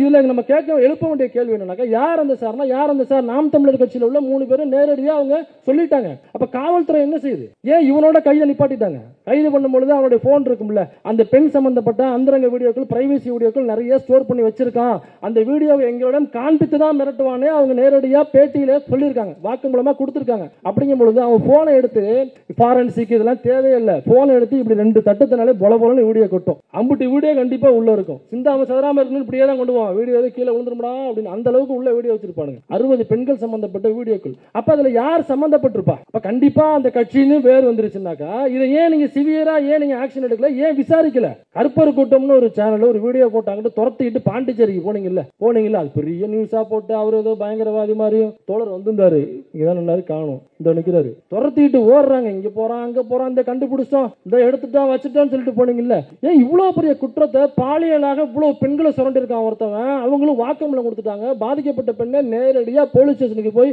இதுல வேற கொடுமைகள்லாம் நடந்தது. போலீஸ் ஸ்டேஷன் போகும்பொழுது போலீஸ் ஸ்டேஷன்ல அவங்க வழக்கை எடுக்கல, புகார் வாங்கல. 3 பெண்கள் பாதிக்கப்பட்ட பெண்கள் போறாங்க. அதுக்கப்புறம் 2 நாள் அலைஞ்சு ஒரு அட்வொகேட் போட்டு அங்க கூட்டு போய் அட்வொகேட் வச்சு, அப்ப ஒரு பாதிக்கப்பட்ட பெண்ணும் ஒரு அட்வொகேட்டை கூட்டு வரணுமா உங்களுக்கு? என்னங்க அது கொடுமையா இருக்கு? பாதிக்கப்பட்ட பெண்ணு வந்து வெளியில கம்ப்ளைண்ட் கொடுக்க வரதுங்கிறது எவ்வளவு பெரிய விஷயம். இதை நம்ம கொண்டு வர்றதுக்கே 2024 ஆயிப்போச்சு. பாதிக்கப்பட்ட பெண்ணு வெளியில தைரியமா வந்து நான் கம்ப்ளைண்ட் தர வர்றேன், அவன் பேரு, அவன் எந்த கட்சியா இருந்தானா, என்ன பெரிய புடுங்கியா இருந்தானே, நான் கம்ப்ளைண்ட் தர வரேன், நேரடியா பேர் எழுதுங்கன்னு ஒரு பொண்ணு சொல்ல வருது. நீங்க புகார் எடுக்க மாட்டேன், உங்களுக்கு இதே தான் வேலைன்னு திருப்பி அனுப்புறீங்க. திரும்ப ஒரு அட்வொகேட்டை போட்டு 2 நாள் அலக்கழிக்க விடுறீங்க. அதுக்கப்புறம் 3 புகார் கொடுத்தாங்க, ஒரு FIR தான் போடுறாங்க. 3 பாதிக்கப்பட்ட பாதிக்கப்பட்ட பெண்கள் நேரடியா வரணும்னு சொல்லிட்டாங்க. 3 பெண்களும் புகார் கொடுக்க வராங்க. 3 பெண்கள்ட்டையும் புகார் எழுதி வாங்குறாங்க. ஆனா எஃப்ஐஆர் ஒண்ணே ஒண்ணு. அதுக்கு அப்புறம் ஏகப்பட்ட அப்ப எங்களுக்கு இந்த யூடியூப்ல வீடியோ போட்டாதாங்க ஏதோ கொஞ்சம் காசு வரும், அதை வச்சுதான் நாங்க ஏதோ வண்டி ஓட்டிட்டு இருக்கோம். இந்த யூடியூப் இந்த மாச வாடகை, வீட்டு வாடகை, வந்தவங்களுக்கு சம்பளம், வேலை இதெல்லாம் கொடுக்கறதே எங்களுக்கு மாச கடைசியில் அப்படி இப்படி இடிச்சு நிற்கும். இப்போ நாங்க அதைய விட்டு இன்வெஸ்டிகேஷன் வேலை நாங்க பாக்குறதா? நாங்க என்ன யூனிஃபார்ம் மாட்டி நிக்கிறேன்? இதுவும் யூனிஃபார்ம் தாங்கிறது வேற. ஆனா நான் காக்கி யூனிஃபார்ம் போல இல்ல, என்னுடைய வேலை அது இல்ல. அப்ப எல்லாத்தையும் கொண்டு வந்து ஆதாரம் வரைக்கும் அவங்ககிட்ட பேசின கால் ரெக்கார்டு வரைக்கும் ஆதாரமா கொண்டு கொடுக்குறாங்க. அவன் எல்லாத்தையும் கக்கி வச்சிருக்காங்கல்ல அந்த கால் ரெக்கார்ட்ல, எல்லாத்தையும் கொண்டு போய் கொடுத்து நான் புகார் எடுக்க மாட்டேனாக்கா அப்ப அங்க காவல் நிலையத்துல யார் இருக்கா? இது ஒரு சம்பவம். அப்புறம் திரும்ப அந்த 2 புகாரை எஃப்ஐஆர் போடுற வரைக்கும் நான் 2 நாள் வேலையை விட்டுட்டு இதுல உட்காந்து வேலை பார்த்து அப்புறம் போட வைக்க வேண்டியதா இருக்கு. இப்ப எஃப்ஐஆர் போட்ட உடனே அவங்களுக்கு போலீஸுக்கு கடும் கோபம் ஆகி போச்சு. இப்படி அவனோ ஒருத்தன் உள்ள வந்து நம்மளை எஃப்ஐஆர் போட வச்சானே, இது அவங்களுக்கு ஈகோ கிளாஸ். இதுல என்ன பியூட்டியான விஷயம் கவனிங்க, அவங்க போனது ஆல் உமன் போலீஸ் ஸ்டேஷன். யோசிச்சு பாருங்க, அங்க இருக்கிறவங்களும் பெண்கள் தான், அவங்க தான் இந்த அலக்கழிப்பு செஞ்சது அப்படின்னாக்கா யோசிச்சு பாருங்க, அவங்களுக்கு ஈகோ கிளாஸ். சரி, இப்ப நம்ம சொல்லியாச்சு, இதை கொண்டு போய் சேர்க்கணுங்கிறதா என்னுடைய முக்கிய நோக்கம். இன்னைக்கு இதோட இன்னொரு சம்பவமும் இருக்கு. அந்த கட்சியில இன்னொரு முக்கிய நிர்வாகி இருப்பான். இது ஒரு வழக்கு, இன்னொரு வழக்கு சொல்றேன். இன்னொரு முக்கிய நிர்வாகி இருப்பான். இதே ஒரு வாரத்துக்கு முன்னாடி தஞ்சாவூர் பக்கத்துல ஒரு காலேஜ், அந்த கல்லூரியுடைய பெயர் நம்ம சொல்லக்கூடாது, எனக்கா பாதிக்கப்பட்டது பெண்கள், அதனால கல்லூரி பேரை நான் தவிர்க்கிறேன். கும்பகோணம் பக்கத்துல கோவிலாச்சேரி அப்படின்னு ஒரு ஊர், அங்க உள்ள ஒரு கல்லூரி. அந்த கல்லூரி யாருடைய கல்லூரினாக்கா இதே நாம் தமிழர் கட்சியினுடைய முக்கிய மாநில நிர்வாகி. நான் வேணா ஹிண்ட் தர்றேன், எலி மிச்சம் வச்ச பழம். அந்த கதை உங்களுக்கு தெரியுங்களா? அருள்மொழி தோழர் பார்த்துட்டு இருக்கேன், என்னடா அது எவ்வளவு கதைகள் நம்ம படிச்சிருக்கேன், எலி மிச்சம் வச்ச பழம் நமக்கு தெரியல. என்னன்னாக்கா அந்த பூஜை பண்ணும் பொழுது தேங்காய், பழம், எலுமிச்சம்பழம் வைப்பாங்களாம். இந்த எலி இருக்குல்ல, அது போயிட்டு தேங்காவை கரண்டி சாப்பிட்றோம், பழத்தை கரண்டி சாப்பிட்றோம். இந்த எலுமிச்சம்பழத்தை மட்டும் திங்க முடியாம வச்சிருக்கோம். காலையில நம்ம டோர் திறந்து பார்த்தோம்னாக்கா எலி மிச்ச வச்ச பழம் இஸ் ஈக்குவல் டு எலுமிச்சம்பழம் அப்படின்னு ஒரு கதையை சொல்றாங்க. எலுமிச்சம்பழம் அப்படிதான் பேர் வந்துச்சுக்கிறான். இவன் யாருனாக்கா கல்வியாளர், ஒரு கல்லூரியினுடைய தாளாளர். இவன் உள்ள போய் கிளாஸ்லாம் அவர் எடுத்துட்டு இருக்கானா, இந்த புறம்போக்கு நாய். ஏன் புறம்போக்கு நாய் நான் சொல்றேன்னாக்கா பின்னாடி விஷயம் இருக்கு, அதுக்காக தான் சொல்றேன். அந்த கல்லூரியில படிக்கிற ஒரு மாணவி, அவரு அந்த எலுமிச்ச வச்ச பழம் இருக்கான்ல, அவன் வந்து இஸ்லாமிய பெயர் தாங்கி, அவனை இஸ்லாமியர் நம்ம சொல்லக்கூடாது, இஸ்லாமியர் இருக்குது அசிங்கம், இஸ்லாமிய பெயர் தாங்கி. எல்லா கட்சியிலுமே இஸ்லாமியர் இருக்காங்கல்ல, வேலூர் இப்ராஹிம் இஸ்லாமியர் தான் இல்லையா? அந்த மாதிரி ஒரு வேலூர் இப்ராஹிம் இது ஒரு கும்பகோணம் இப்ராஹிமோ தஞ்சாவூர் இப்ராஹிமோ, அவ்வளவுதான். இப்ப இது என்ன பண்ணுது, காலேஜ்ல படிக்கிற இன்னொரு அதே இஸ்லாம் சமூகத்தை சேர்ந்த ஒரு பெண், இஸ்லாம் சமூகத்தை சேர்ந்த பெண் ஒரு காலேஜ்ல போய் படிக்கிறாங்க, டிகிரி முடிக்கிறாங்க. அப்படிங்கிறது பெரிய விஷயம், வரவேற்க வேண்டிய விஷயம் இல்லைங்களா? இந்த சமயத்துல அந்த பெண்ணுக்கு அந்த கல்லூரியில அவங்களுக்கு பாலியல் தொல்லை கொடுக்குறாங்க அங்க இருக்கிற ஒரு ப்ரொஃபசர், அவரும் ஒரு இஸ்லாமிய சமூகத்தை சார்ந்தவர். இப்ப இது பிரச்சனையாகுது. இப்ப என்ன பண்றாங்க, இந்த பாதிக்கப்பட்ட பெண் நேரடியா அங்க உள்ள லேடி போலீஸ் ஸ்டேஷன்ல போயிட்டு அவங்க கம்ப்ளைண்ட் பண்றாங்க. அவங்க கம்ப்ளைண்ட் கொடுக்கும் பொழுது எஃப்ஐஆர்ல புகார் கொடுக்கும் பொழுது 6 பேர் மேல புகார் கொடுக்குறாங்க. அந்த சம்பந்தப்பட்ட ப்ரொஃபசர் ஒருத்தர், அது மட்டும் இல்லாம இன்க்ளூடிங் மேனேஜ்மெண்ட் வரைக்கும் நான் வந்து புகார் கொடுத்திருக்கேன். 6 பேர் மேல புகார் கொடுத்திருக்கேன். நீங்க ஒருத்தரை மட்டும்தான், அந்த கடைசியா பேர் இருந்துச்சு பாத்தீங்களா, 6வது பேர் வந்துச்சுல, அவரை மட்டும் தான் நீங்க கைது பண்ணிருக்கீங்க. அதற்கு முன்னாடி உள்ள 5 பேரை நீங்க கைது பண்ணல அப்படிங்கிற கேள்வியை அவங்க வெதும்பி போய் ஆக்ஷனே எடுக்காம இருந்து இவங்க ஒருத்தரை மட்டும் கைது பண்ணவனே, அதுக்கப்புறம் அவன் என்ன பண்ணிருக்கான், யாரும் இந்த எலி மிச்சம் வச்ச பழம், அவன் என்ன பண்றான், ரவுடிகளை இந்த பொண்ணு வீட்டுக்கு அனுப்பிச்சிருக்கான். 10-15 ரவுடிகளை அனுப்பிச்சிருக்கான். அவங்க சிசிடிவி ஃபுட்டேஜ் எல்லாம் ஆதாரமா வச்சிருக்காங்க. வீட்டுக்கு அனுப்பி மிரட்டுறான், புகாரை வாபஸ் வாங்கு, நம்ம பேசிக்கலாம், புகாரை வாபஸ் வாங்கு, இல்லைனாக்கா வேற மாதிரி நடமாட விட மாட்டோம், இதே மாதிரி ஐடிவிங்களை வீடியோ கொடுப்பேன், ஐடிவிங்களை பிரபலப்படுத்த, உன்னை பத்தி கேவலகாலமா அசிங்கமா பேச வைப்பேன். அந்த பாதிக்கப்பட்ட பெண் அதுக்கப்புறம் என்ன பண்றாங்க, வெளியில வந்து பிரஸ் மீட் கொடுத்து, அதை இஸ்லாம் சமூகத்தை சேர்ந்த பெண்ணு என்ன இந்த மாதிரி ஒருத்தன் பாலியல துன்புறுத்தினா, இப்ப இல்ல 3 வருடங்களாக இது நடந்து கொண்டிருக்கிறது, நான் பொறுக்க முடியாம இன்னைக்கு டிகிரியை முடிச்சுட்டு வெளில வந்து நான் அதை புகாரா வைக்கிறேன். அப்ப போக்சோல கைது ஆகணும். ஏன்னாக்கா 18 முடியறதுக்கு முன்னாடியே இது ஸ்டார்ட் ஆயிருக்கு இந்த சம்பவம். எது 6 பேர் மேல புகாரு, ஒருத்தவங்க மட்டும் தான் கைது, 5 பேர் இன்னும் கைது இல்ல. அவங்க எல்லா ஆதாரமும் இருக்குன்னு சொல்லி கொண்டு போய் புகார் கொடுத்திருக்காங்க. அந்த 5 பேர் ஏன் கைது பண்ணல? அப்ப அந்த நாம் தமிழர் கட்சியினுடைய மாநில நிர்வாகி எலிமிச்ச வச்ச பழம் இருக்கானே, அவனை ஏன் நீங்க கைது பண்ணல? அப்ப நாம் தமிழர் கட்சிக்காரன் எது பண்ணாலும் இங்க இந்த கிரீன் கார்டுன்னு சொல்லுவாங்க இல்லைங்களா, அந்த மாதிரி அவருக்கு கிரீன் கார்டு எது வேணாலும் போடலாம், அரசாங்கம் கண்டுக்காது, போலீஸ் கண்டுக்காது. ஏன்னா எல்லாருக்கும் ஒரு நோட் அடிச்சிருவாப்ல. அவர் பணக்காரரு, ரவுடிகள் சகவாசம், அப்புறம் பார்த்தா குறைக்கு நம்ம அண்ணனுடைய சகவாசம் வேற இருக்கு. அவர் வந்து போலீஸ்ல பெரிய லெவல் எல்லாம் டீலிங் வச்சிருப்பாப்ல, அவங்களுடைய ப்ரமோஷன் ஆளுங்கட்சிய இவர் என்னக்கா இவர் திராவிட ஒவ்வாமையில திமுக எடுத்து பேசிட்டு இருப்பாரு. ஆனா இவங்க கண்ட்ரோல்ல இருக்கிற போலீஸ்க்குள்ள இவரு வந்து ப்ரமோஷனுக்கு டீலிங் பேசிட்டு இருப்பாரு. அப்ப இந்த டீலிங் எல்லாம் ஒர்க் ஆகுதான்னு நம்ம கேள்வி வருதுல. ஏன் அந்த 5 பேரை கைது பண்ணலன்னு சொல்லி அந்த பாதிக்கப்பட்ட பெண் பிரஸ் மீட் தராங்க. ஒரு முஸ்லிம் சமூகத்தை சேர்ந்த பெண், ஏன்டா நீங்க எடுக்கல, நடவடிக்கை எடுக்கல, நான் எஃப்ஐஆர் கொடுத்தல, எஃப்ஐஆர் போட்டு கொடுத்திருக்கீங்க, ஏன் அவனை கைது பண்ணல? நீ கைது பண்ணாம விட்டதன் காரணமாக ஏன் வீட்டுக்கு டெய்லி 15 ரவுடி அனுப்புறான்டா அப்படின்னு அவங்க கேள்வி கேட்கறாங்க. 6 பேர் மேல அந்த மேனேஜ்மென்ட்லயும் சரி, அக்யூஸ் நம்பர் 1 என்றையாவது என்ன இது பண்ணவங்க மேலேயும் தான் கொடுத்துருக்கேன். ஆனா அந்த ஒருத்தவங்க மட்டும் தான் ரிமைண்ட் பண்ணிருக்காங்க. பேலன்ஸ் அந்த 5 பேரையும் ரிமைண்ட் பண்ணவே இல்லை. அவங்கலாம் வந்துட்டு ஏன்னா பெரிய பணம் இருக்கிறவங்க அப்படின்னு சொல்லிட்டு அவங்களெல்லாம் வந்துட்டு ரிமைண்ட் பண்ணாம இவனை மட்டும் ரிமைண்ட் பண்ணி வச்சிருக்காங்க. அவங்களாம் வெளியில இருந்துகிட்டு எங்களுக்கு கொலை மிரட்டல், டெய்லிக்கும் கொலை மிரட்டல் விடுக்கிறாங்க. வீட்டுக்கு 10-15 அடியாள் வந்துகிட்டு இருக்கானுங்க. எல்லாமே சிசிடிவி கேமரா. நான் ஒன்றும் பொய் சொல்லலை, எல்லாத்துக்குமே எங்கிட்ட ஆதாரம் இருக்கு. இது அந்த பெண்ணு எல்லா மெயின் ஸ்ட்ரீம் மீடியாவும் கவர் பண்ணிருக்காங்க அந்த நியூஸ். ஆனா இன்னமும் கைது இல்லை. அவரு ஜாலியா சுத்திட்டு இருக்காரு. அப்ப இப்ப நம்ம காவல்துறை தான் நம்ம கேள்வி கேட்கறோம்னாக்கா, பாதிக்கப்பட்ட பெண்ணு வெளியில வந்து என்னை ஒருத்தன் இந்த மாதிரி பாலியலா சுரண்டான், என்னை இவன் தான் பண்ணது அப்படின்னு யாரு? தன்னுடைய ப்ரொஃபசர் தன்னுடைய இன்டர்னல் மார்க் போயிடும். காலேஜுக்குள்ள தானே பண்ணுவாங்க. வெளியில சொன்னீங்கன்னாக்கா இன்டர்னல் மார்க் போயிடும், உங்களை ஃபெயில் போட்டுருவோம். அப்புறம் உங்களை பற்றி தப்பாத பாத்ரூம்குள்ள வரைஞ்சி நாங்கள் ஏதாவது எழுத சொல்லுவோம், அதனால நீ பேசக்கூடாதுன்னு சொல்லி மிரட்டு அனுப்புவாங்களா. அதையெல்லாம் தாண்டி இருந்தாலும் பரவாயில்லன்னு பஸ்ட் அவுட் ஆகி அவங்க வழியில் வந்து பேசுகிறாங்கன்னா அப்போ எவ்வளவு பாலியல் கொடுமைகளை அவங்க உள்ள அனுபவிச்சுட்டு இருப்பாங்க. அதெல்லாம் தாண்டி வந்து சொல்கிறாங்க. ஒரு பெண், பாதிக்கப்பட்ட பெண்ணு, பாலியலாக பாதிக்கப்பட்ட பெண்ணு வெளியில் வந்து பேசுறதே சிரமங்க. பொள்ளாச்சியில் பாதிக்கப்பட்ட பெண் யாராவது ஒருத்தர் வந்தாங்களா? ஏன் வரல? அவ்வளவு பெண்கள் பாதிக்கப்பட்டாங்கல்ல. அன்னைக்கு யாருகிட்டையுமே சவுக்கு இல்லை போல் இருக்கு. நீ சவுக்கே வெளியில் இல்லைங்கிற வேற விஷயம் உள்ள இருக்காருக்குல. அன்னைக்கு சவுக்கு இருந்தாக்கா என்ன பண்ணிருப்பீங்க? நீங்க இருந்திருக்கு, ஆனால் நீங்க பண்ணிக்கல. ஏன்னாக்கா அது அதிமுக காரனுடைய எம்எல்ஏ பையன் உள்ள சம்பந்தப்பட்டிருக்காருங்கிற தகவல் வருது. அப்ப அதிமுக காரனுடைய நிர்வாகிகளுடைய பையெல்லாம் உள்ள இருக்கா, அதிமுக நிர்வாகியா உள்ள இருக்காருங்கிற தகவல் வருது. கிட்டத்தட்ட ஒரு ஹார்ட் டிஸ்க் ஃபுல்லா கொண்டு போய் அன்னைக்கு வீடியோ கொடுத்தாங்கல்ல. என்ன பண்ணீங்க? என்ன நடவடிக்கை எடுத்தீங்க? அப்ப அந்த பெண்கள் ஏன் வெளியில வந்து சொல்ல? ஏன்னாக்கா இந்த சமூகம் இப்படியாக பாதிக்கப்பட்ட பெண்கள் வெளில வந்து சொல்றாங்கன்னாக்கா அவங்களே விக்டிம் பிளேம் பண்ணுவோம், நம்ம விக்டிம் ஷேம் பண்ணுவோம். ஏமா ஒன்ன யாருமா 8:30 மணிக்கு மேல பொதுக்கூட்டத்தில் உனக்கு என்ன வேலை? அப்புறம் போனாக்கா அப்புறம் பின்னாடி இருந்து எவனாவது நாம் தமிழர் கட்சிக்கான இடுப்புகளை தான் செய்வான். நீ எதுக்கு நாம் தமிழர் கட்சி ஆபீஸ் பக்கம் நீ எதுக்கு போற? அங்கிட்டு போவாத. அவன் அந்த பையன் இருக்கானாலே போவாத. யார்கிட்ட சொல்லிட்டு இருப்பாங்க? 83 வயசு கிளவிட்ட நீ எதுக்கு நாம் தமிழர் கட்சி ஆபீஸுக்கு போன? எதுக்கு போன? 8:30 மணிக்கு உனக்கு அங்க என்ன வேலை? அவன் 13 ரவுண்டை தாண்டி வெளில வருவாங்க, உனக்கு தெரியாது அப்படின்னு பாதிக்கப்பட்ட பெண்ணுகிட்ட போய் நம்ம கிளாஸ் எடுத்துக்கிட்டு இருப்போம். அப்ப நம்ம என்ன பண்ணணும்னாக்கா நேரா கூட்டு போய் 13 ரவுண்டா 23 ரவுண்டா இழுத்து வச்சு 4 சலுப்புன்னு சலுப்பிட்டு இந்த மாதிரி எவனாவது வந்தா இப்படி பயந்து ஓடி வராத. கால்ல செருப்பு 750 ரூபாயா இருந்தாலும் பரவாயில்லை, அப்பா உனக்கு திரும்ப புது செருப்பு அதே செருப்பு வாங்கி தர்றேன், பிஞ்சு போகும் என்று நீ கவலை கொள்ளாதே பெண்ணே, இவனுக்காக நீ வீட்டுக்குள்ள முடங்கி கிடக்காதே பெண்ணே, இவனுக்காக நீ வாட்ஸ்அப் யூஸ் பண்ணாம இருக்காத பெண்ணே, மகளே இவனுக்காக நீ பேஸ்புக் பக்கம் போகாமல் இருக்காத. அவன் ஒரு பரதேசி குடிகார நாய், அவன் அப்படித்தான் பண்ணுவான். அதுக்காக நம்ம விட்டுட்டு வரக்கூடாது. நான் திரும்பவும் சொல்றேன், 750 ரூபாய் இருந்தாலும் பரவாயில்ல, திரும்ப வாங்கி தரேன்னு நம்ம தைரியம் சொல்லணும். ஆனா நம்ம அப்படி சொல்றோமா? இல்ல. அப்படியாப்பட்ட சமூகம். அதனாலதான் பொள்ளாச்சியில ஒரு பெண்கள் கூட வெளியில வந்து சொல்லல. ஆனா இங்க பாதிக்கப்பட்ட பெண்கள் இப்ப ஏன் வெளில வந்து சொல்றாங்க? ஏன்னா அது அதிமுக ஆட்சி. அவங்க கேட்க மாட்டாங்க. இது திமுக ஆட்சி. இங்க கேட்பாங்க, இது திராவிட மாடல் ஆட்சி, இது பெரியாரின் வழி நடக்கிற ஆட்சி, இது பேரறிஞர் அண்ணா வழி நடக்கிற ஆட்சி. இங்க பெண்களுக்கு ஒரு கொடுமைனாக்கா இந்த அரசாங்கம் கேட்கும், இந்த காவல்துறை தட்டி கேட்கும். காவல்துறைக்குள்ள சங்கிகள் இருப்பாங்க. நாம் தமிழ் கட்சிக்காரன் 1-2 பேர் இருப்பான்னு வச்சுங்க, மொத்தமே அவ்வளவுதான் இருப்பான்னு வச்சுங்களேன். அப்படி இருந்தாலும் அவன் ஏதாவது தவறு பண்ணா கூட இந்த அரசு கேட்கும் என்கிற நம்பிக்கையில தான் இந்த கேமரா முன்னாடி நான் இதை பேச வந்தேன் இன்னைக்கு. அப்ப இதுக்கான ஆதாரம் என்னன்னாக்கா அந்த பொண்ணே சொல்லியிருப்பாங்க, நீங்க கேட்டிருப்பீங்க. அது மட்டும் இல்லாம அந்த கல்லூரிக்குள்ள இது ஒண்ணு மட்டும் தான் நடந்திருக்கா அப்படின்னா இல்ல, ஏகப்பட்ட விஷயம் நடந்திருக்கு. நான் நோண்டி எடுத்தேன்னாக்கா இது பேசணும்னு ஐயா கூப்பிட்டேன்னா நோண்டி நொங்க எடுத்து எல்லாத்தையும் எடுத்து வந்திருக்கேன். ஒரு பெண்ணு அதே அந்த காலேஜ்ல படிக்கிற பொண்ணு இறந்து போயிருக்காங்க காலேஜுக்குள்ள, கேம்பஸ்க்குள்ள.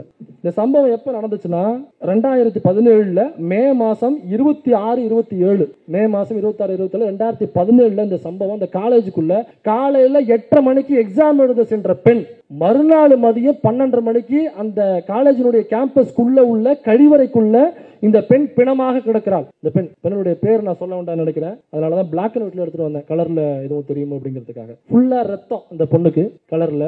அதோட இங்க காயம் இருக்கு, வாயில காயம் இருக்கு, மூக்குல இருந்து ரத்தம் வந்திருக்கு, ஏகப்பட்ட அடி விழுந்தது மாதிரி இருக்கு. தடுக்கி விழுறது வேற, அடிக்கிறதுங்கிறது வேற, நமக்கு தெரியும் இல்லைங்களா? இந்த காயங்களோட அந்த பெண் அந்த கழிவறையிலிருந்து கண்டெடுக்கப்படுகிறாள். மறுநாள் மதியம் 12:30 மணிக்கு அந்த வீட்டுக்கு தகவல் வருது. அது எப்படி முதல் நாள் 8:30 மணிக்கு எக்ஸாம் எழுத போன பொண்ணு அந்த 8:30 மணிக்கு அப்புறம் அந்த கல்லூரியில 4 முறை அந்த கழிவறையை சுத்தம் பண்ணிருக்காங்க. 4 முறை, மறுநாள் 12:30 மணிக்குள்ள 4 முறை கழிவறையை சுத்தம் பண்ணிருக்காங்க. இந்த பெண் கிடந்து எடுக்கப்பட்ட அதே கழிவறையை 4 முறை சுத்தம் பண்ணிருக்காங்க. 8:30 மணிக்கு உள்ள போன பொண்ணு. அப்ப அந்த பொண்ணு எங்க போச்சு? 12:30 மணிக்கு எப்படி அந்த பொண்ணுடைய பிணம் அங்க போச்சு? அந்த கழிவறைக்குள்ள, அந்த கேம்பஸ்க்குள்ள உள்ள கழிவறைக்குள்ள அந்த சம்பவம் நடந்திருக்குன்னா எவ்வளவு பெரிய இஷ்யூ ஆயிருக்கணும். அது ஆகாது.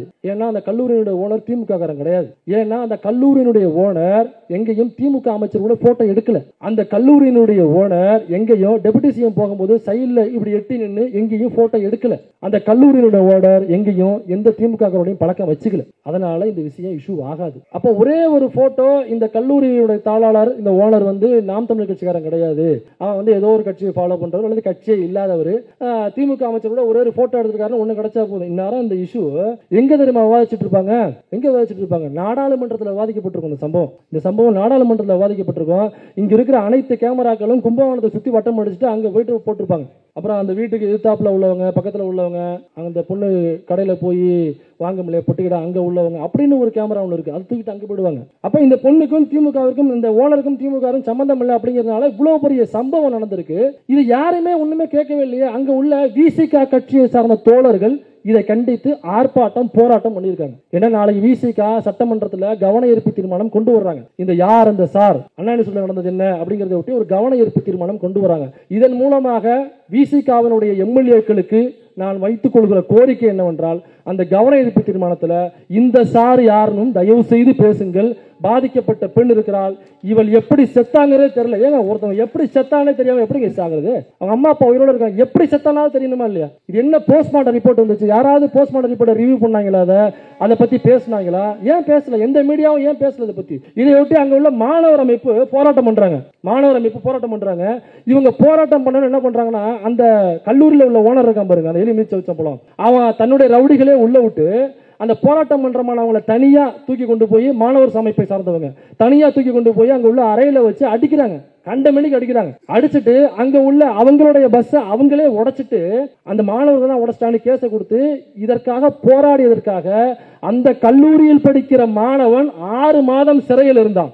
6 மாசம் சிறையில் இருந்தாங்க. அவன் ஒரு படிக்கிற பையன் இதை எதிர்த்து ஆர்ப்பாட்டம் பண்ணாக்கா அவனை 6 மாசம் அங்க உள்ள காவல்துறை உள்ள தூக்கி வச்சிருக்கு. ஏன்னாக்கா அந்த கல்லூரி நடத்துறவருக்கும் திமுக காரனுக்கும் சம்பந்தம் இல்லை. அதனால அவர் காசு படைச்சவரு நோட் அடிப்பாரு அப்படிங்கிறதுக்காக நீங்க பண்ணீங்களாங்கிற கேள்வி நான் எழுப்பல. யூடியூப் ஒருபோதும் அந்த நாங்க கிடையாது, இது உள்ளதான் அடுத்து பேசிட்டு இருக்கோம். அவ்வளவுதான். நம்ம யார் ஒம்புக்கும் போறதில்ல, யார் தும்புக்கும் போறதில்ல. இதை நாளைக்கு விசிக தோழர்கள் நாளை அங்கு கேட்க வேண்டும், கம்யூனிஸ்ட் தோழர்கள் கேட்க வேண்டும். ஏன்னா பாலபாரதி தோழர் இந்த மீட்டிங்ல பேசியிருந்தாங்க. யார் அந்த சார்? தமிழ்நாடே கேட்குது, தமிழக அரசே உறங்குகிறாயா அப்படின்னு கேட்டிருக்காங்க. நாங்க முழிச்சுக்கிட்டு தான் இருக்கோம், நாங்கள் முழித்துக் கொண்டுதான் இருக்கிறோம். இந்த பேப்பரை வேண்டுமானால், ஏன்னா கூட்டணி எல்லாம் கட்சிங்க பார்த்துக்கோ, நமக்கு தேவையில்லை. எலெக்ஷன் வரப்ப அதெல்லாம் பார்த்துக்கலாம். இல்லைக்க நம்ம எப்படியும் இந்த கூட்டணி தான் உழைக்க போறோங்கிற கடமை நமக்கு இருக்கு. அவங்களுக்கு இருக்கா இல்லையாங்கிறது தெரியல. எத்தனை நாளைக்கு தான் நம்ம மூடி மறைச்சு ஒழிச்சு பேசிட்டு இருக்கிறது? அப்ப இந்த சார் யாருன்னு பேசுங்க. அந்த ஐடி விங்ல இருந்தா பாத்தீங்களா, அவன் போன்ல இருந்த வீடியோக்குள்ள எந்த சார்கள் இருந்தாங்க அப்படிங்கறத விசிகாவை சேர்ந்த தோழர்கள் கண்டிப்பாக பேசுவார்கள் என்ற நம்பிக்கை எனக்கு இருக்கிறது. அது மட்டும் இல்லாம கம்யூனிஸ்ட் கட்சி தோழர்களும் பேசுவார்கள் என்ற நம்பிக்கை இருக்கிறது. கவன ஈர்ப்பு தீர்மானத்தை தயவு செய்து கொண்டு வாருங்க. அதுல ஒரு மாணவன் எதிர்த்து கேட்டான், போராட்டம் பண்ணங்கிறதுக்கு அவனுடைய படிப்பு போச்சு. அதோட நல்லா படிக்கக்கூடிய மாணவன் 6 மாசம் ஜெயில தூக்கி போட்டாங்க. ஒரு படிக்கிற மாணவன் போராட்டம் பண்ணாக்க அவன் வழக்கு போட்டு உள்ள போட்டு பாத்திருக்கீங்களா? அவன் படிப்பு போச்சு. கூட்டு ஆன் பண்ணி விடுவாங்க, அதெல்லாம் நடக்கும். ஏன்னாக்கா திரும்ப திரும்ப அந்த கேள்வி எழுப்புறான். ஏன்னா அவன் பெரியார் அம்பேத்கரை படிச்சிருக்கான், அவ்வளவுதான் அவங்களுக்கு பிரச்சனை. இதை தாண்டி அவன் உள்ள என்ன தெரியுமா பண்றான்? அந்த எலுமிச்சம் வச்சப்பலாம் எல்லா நிகழ்ச்சிகளுக்கும் நம்ம அண்ணனை கூட்டு போய் எல்லா நிகழ்ச்சிகளுக்கும் அவர் தான் பேசுவாங்க. பேசும்போது திமுகவிற்கு எதிராக மட்டும்தான் ஒரு பிரச்சாரம் செய்வது. அந்த கல்லூரியில் படிக்கிற மாணவர்கள் நிறைய பேர் எனக்கு மெயில் போட ஆரம்பிச்சிட்டாங்க. நல்ல வேலை அவனை பேசுனீங்க, இந்த கல்லூரியில் அட்டூழியம் நடக்குது. அப்புறம் அந்த கிளாஸா போய் என்ன பண்றாருன்னா, இங்க படிக்கிற மாணவர்கள் எல்லாரையும் நாம் தமிழர் கட்சியில சேர்த்துட்டு இந்த ஆபாசமா ட்வீட் போடுறது எப்படின்னு கத்து கொடுத்துட்டு அவங்களுக்கு எதிராக அப்படிதான் வருண் ஐபிஎஸ் அவர்களுக்கு எதிராக பல ட்வீட்டுகள் அவருடைய கல்லூரியில் படிக்கின்ற மாணவர்கள் போட்ட ட்வீட்டுகள் நம்புவீங்களா நீங்க? இந்த எலுமிச்சை வச்சம் பண்ண மேல இது படிக்கிற குழந்தைகளை எப்படி மாத்தி வைக்கிறான் பாருங்க. இதோட அவருடைய அண்ணன் ஒரு ஓனர் இருக்காப்ல, கேம்பஸ் ஸ்கூல்ல தான் தம் அடிப்பாப்ல தலைவர். கேம்பஸ் ஸ்கூல்ல கிளாஸ் பக்கத்துல அங்கதான் அப்படி ஸ்டைலா தம் அடிக்கிறது அவரு. இவங்க எல்லாம் காலேஜ் நடத்துறாங்க. அப்ப இந்த காலேஜுக்குள்ள இது மட்டும் இல்ல, மர்மமான இதே போன்று பல விஷயங்கள் பாதிக்கப்பட்ட பெண்கள் இருக்காங்க. இதுல ஒரு பெண் தைரியமாக முன்னே வந்து கம்ப்ளைண்ட் பண்ண வந்திருக்காங்க, எஃப்ஐஆர் போட்டிருக்காங்க. ஏன் மற்றவங்க மேல நீங்க அரசு எடுக்கல, ஏன் நீங்க கஸ்டடி எடுக்கலங்கிற கேள்வி எழுப்பியிருக்காங்கனாக்கா பாதிக்கப்பட்ட பல பெண்கள் உள்ள இருப்பாங்க, அவங்களால வாயை திறக்க முடியல. அப்ப அவங்களும் திறக்கணும். இது போன்று பல கல்லூரிகளில், பல கல்வி நிறுவனங்களில், பல ஐடி நிறுவனங்களில், பல ஐடி விங்குக்குள்ள பொதுவெளியில யாரால் பாதிக்கப்பட்டாலும், எந்த கட்சிக்காரனா இருந்தாலும் பாதிக்கப்பட்ட பெண் முன்னாடி வந்து கம்ப்ளைண்ட் கொடுக்க வர்றதுக்கான தைரியத்தை கொடுக்கணும்னா இந்த வழக்கில் நேர்மையாக இந்த காவல்துறையும் அரசும் செயல்பட வேண்டும். இவ்வளவு ஆதாரங்கள் வேணாக்கா கேளுங்க, நானே வேணா கொண்டு வந்து தர்றேன் உங்களுக்கு. இவ்வளவு ஆதாரங்கள் இருக்கு, இதுக்கப்புறமும் நடவடிக்கை எடுக்கலனாக்கா பாதிக்கப்பட்ட பெண்கள் வெளில வந்து சொல்லுவாங்களா என்கிற கேள்வியுடன் இந்த வாய்ப்பை அளித்த அனைவருக்கும் நன்றி கூறி அமர்கிறேன். நன்றி, வணக்கம்.